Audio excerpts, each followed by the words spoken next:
अस्सलाम वालेकुम dear students, कैसे हैं आप लोग। My name is Hina Shaukat और मैं हूं आपकी केमिस्ट्री की टीचर।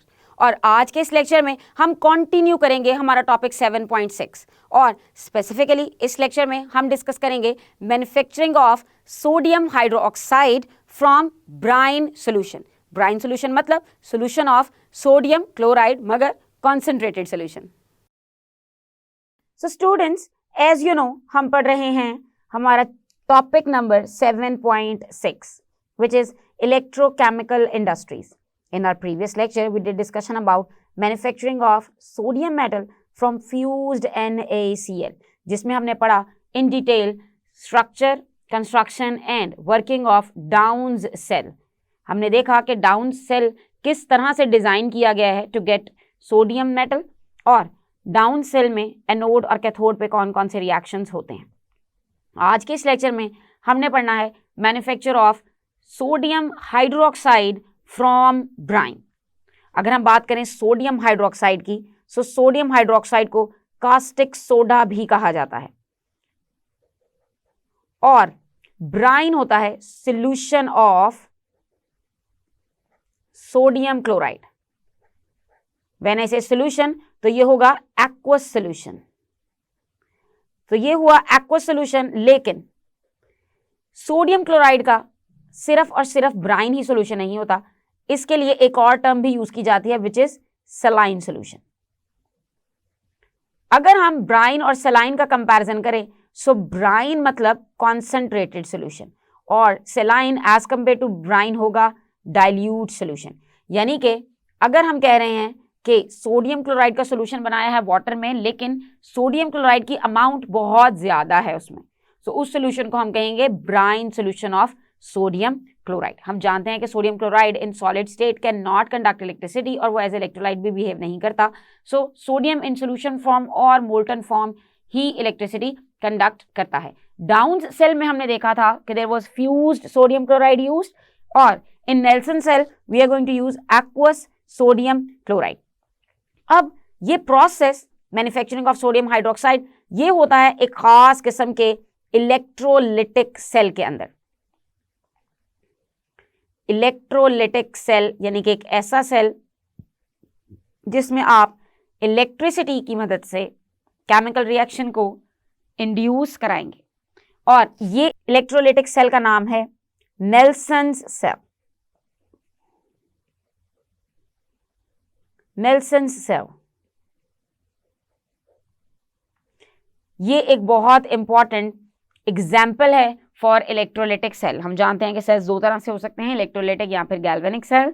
और इलेक्ट्रोलिटिक सेल में एक सेल हम ऑलरेडी पढ़ चुके हैं विच वाज डाउन्स सेल और आज के इस लेक्चर में हमने पढ़ना है नेल्सन्स सेल। तो चलिए स्टार्ट करते हैं विद इट्स कंस्ट्रक्शन। आपको आपकी स्क्रीन पे जो डायग्राम नजर आ रहा है दिस इज बेसिकली नेल्सन्स सेल और ये देखने में काफी कॉम्प्लेक्स लग रहा है मगर ये इतना कॉम्प्लेक्स है नहीं।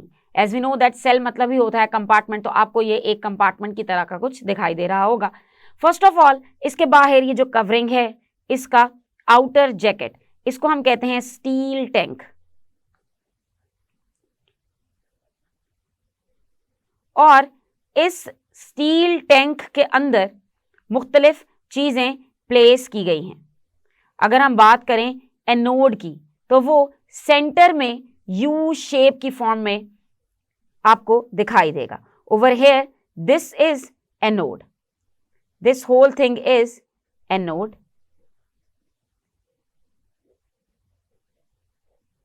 और अगर एनोड है यहां तो यहां पे कैथोड भी होगा। लेकिन पहले देखते हैं कि एनोड किस चीज का बना होता है। एनोड बना होता है कार्बन का और कार्बन में भी कार्बन की जिस फॉर्म का उसे कहते हैं ग्रेफाइट। सो ग्रेफाइट का बना हुआ एनोड होगा और एनोड कनेक्टेड होगा बैटरी के पॉजिटिव टर्मिनल से। As you can see that this is connected to the positive terminal of battery. अगर बात करें हम कैथोड की तो here cathode is made up of iron और कैथोड होता है perforated. Over here this is cathode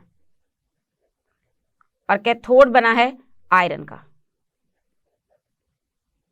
and you can see that this perforated thing, this is connected with the negative terminal of battery.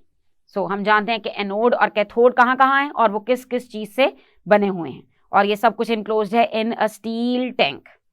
Now you can see here we have one container. ये आपको एक beaker की तरह की चीज दिखाई दे रही होगी, इसको कहा जाता है कैच बेसिन। जो NaOH प्रोड्यूस होगा वो इसी बेसिन के अंदर कलेक्ट होगा। ये एक तरह का आपका एज कलेक्टिंग वेसल भी काम करेगा। नाउ यहां जो कैथोड है इसकी इंटरनल लाइनिंग ये होती है एस्बेस्टॉस से। It is lined with asbestos diaphragm. तो इसकी इंटरनल लाइनिंग को हम कहेंगे diaphragm.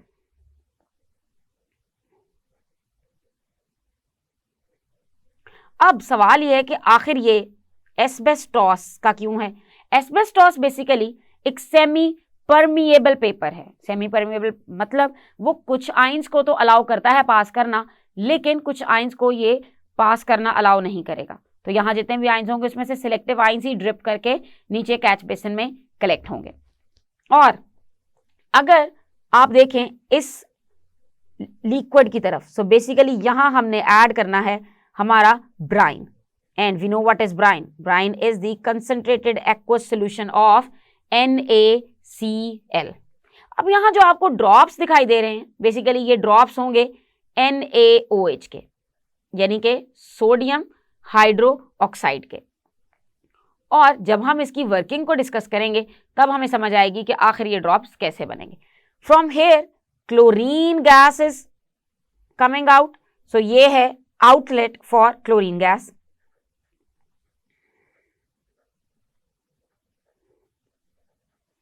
And this is going to be outlet for hydrogen gas.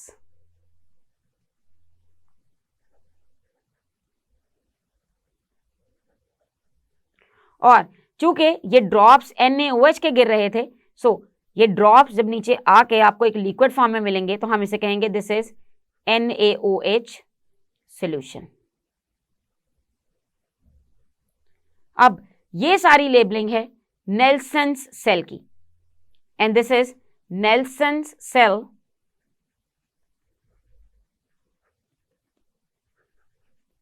For the production of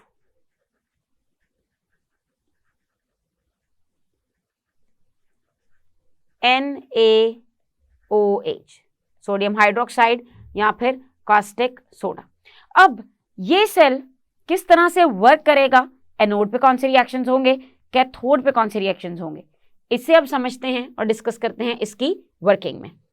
so students, working को समझने के लिए एक क्विक रिवीजन करते हैं हम हमारे कंस्ट्रक्शन की।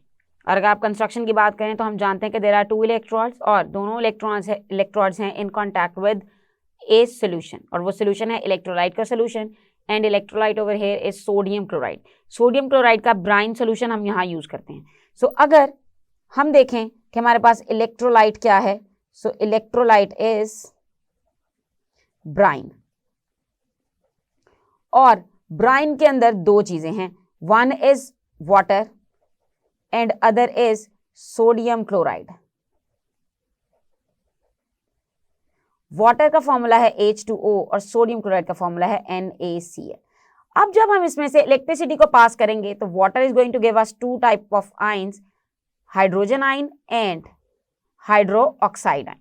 और अगर हम बात करते हैं NaCl की तो उससे भी हमें मिलेंगे 2 तरह के आयंस, सोडियम आयन और क्लोराइड आयंस। सो हम कह सकते हैं कि aqueous solution of sodium chloride consists of sodium ion, chloride ion, hydrogen ion and hydro oxide ions. अब आप देख सकते हैं कि 2 मुख्तलिफ तरह के आयंस हैं, पॉजिटिव चार्ज आयंस और negative charge ions. So ions have to move to the ions will move to respective electrodes.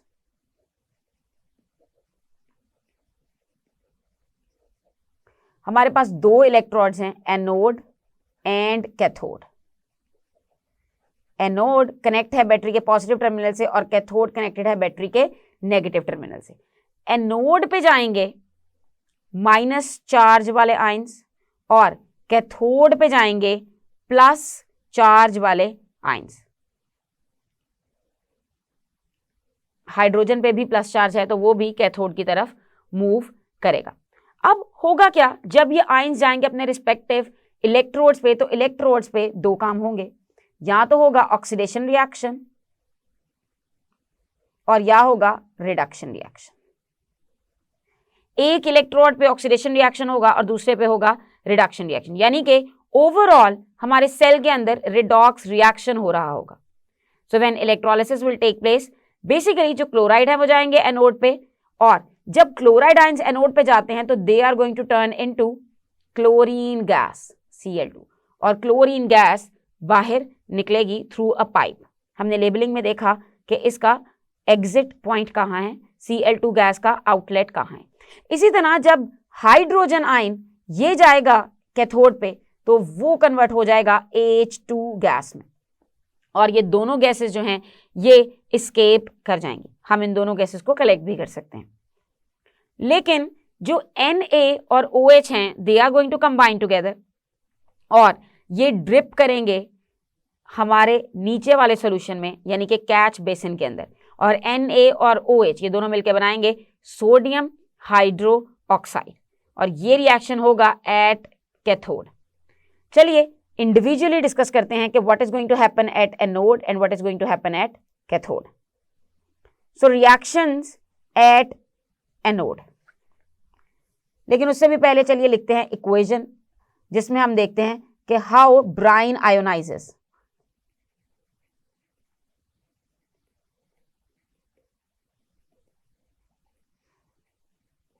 To form ions.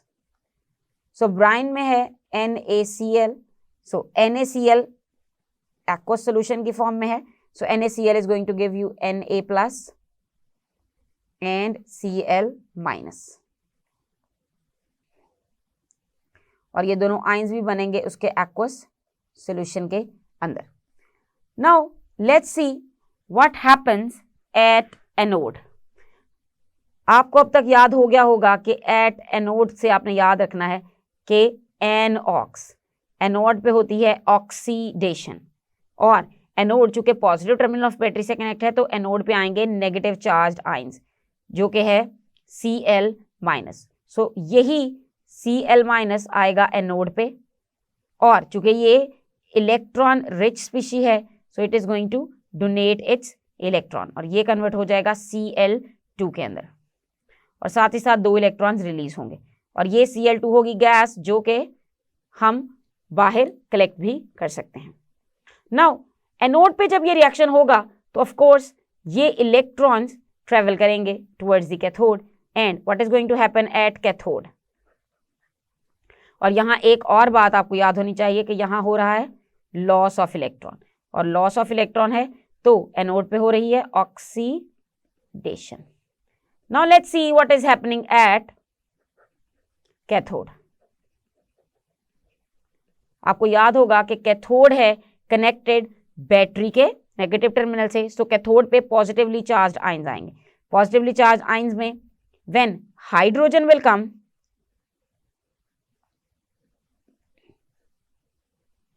तो वो कन्वर्ट हो जाएगी हाइड्रोजन गैस में, और हाइड्रोजन गैस भी बाहर की तरफ निकलेगी, और इसका भी एक आउटलेट है हमारे इस डायग्राम में।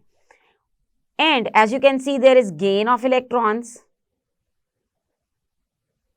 सो गेन ऑफ इलेक्ट्रॉन का मतलब है यहां हो रही है रिडक्शन, और ये बेसिकली यही दो इलेक्ट्रॉन्स हैं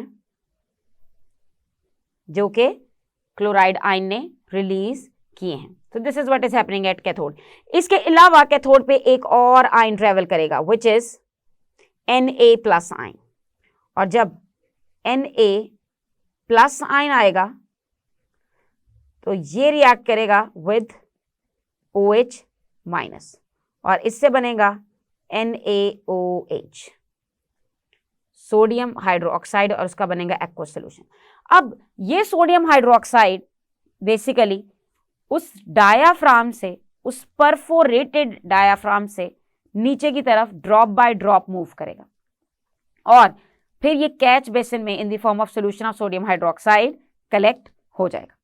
अब यहां आपको क्लियर हो गया होगा कि why we use lining of asbestos. तो एस्बेस्टॉस हम इसलिए यूज करते हैं कि वो सिलेक्टिव आयंस को पास करने देता है, तो यानी कि सिर्फ सिलेक्टिव चीजें दे विल ड्रॉप डाउन और rest of the things they will stay up. अब देखते हैं कि आखिर इसका ओवरऑल रिएक्शन क्या बनेगा। So let's write overall reaction for this.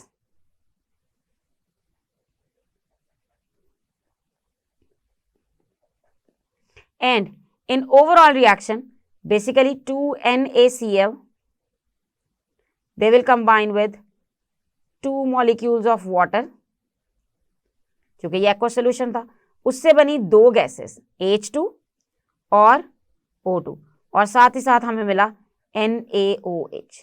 अगर हम इनके स्टेट सिंबल्स की बात करें तो NaCl एक्वस फॉर्म में, वाटर लिक्विड फॉर्म में, एक्वस मतलब सोल्यूशन है वो पानी का, हाइड्रोजन गैस निकल आएगी बाहर, क्लोरीन भी गैस, ये भी बाहर की तरफ, एंड NaOH, ये चूंकि सोल्यूशन फॉर्म में है तो ये एक्वस होगा। अगर आप इस इक्वेशन को बैलेंस करेंगे so you need to put 2 over here as well. So आपने देखा कि कैसे हम सोडियम क्लोराइड की इलेक्ट्रोलिसिस कराएंगे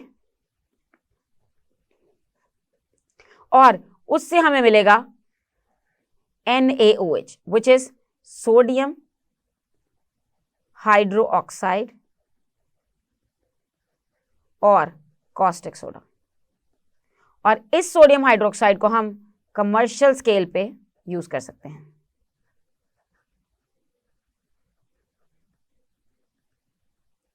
ये थी वर्किंग ऑफ नेल्सन्स सेल। अब अगर आप यहां एक और इक्वेशन की एडिशन करना चाहें, जहां हमने देखा था कि स्टार्ट पे आयोनाइजेशन हो रही है ब्राइन की, तो यहां पे NaCl के साथ साथ वाटर की भी आयोनाइजेशन होती है, आप उसे भी शो कर सकते हैं। और वाटर के आयोनाइजेशन से हमें मिलता है H+ और OH-।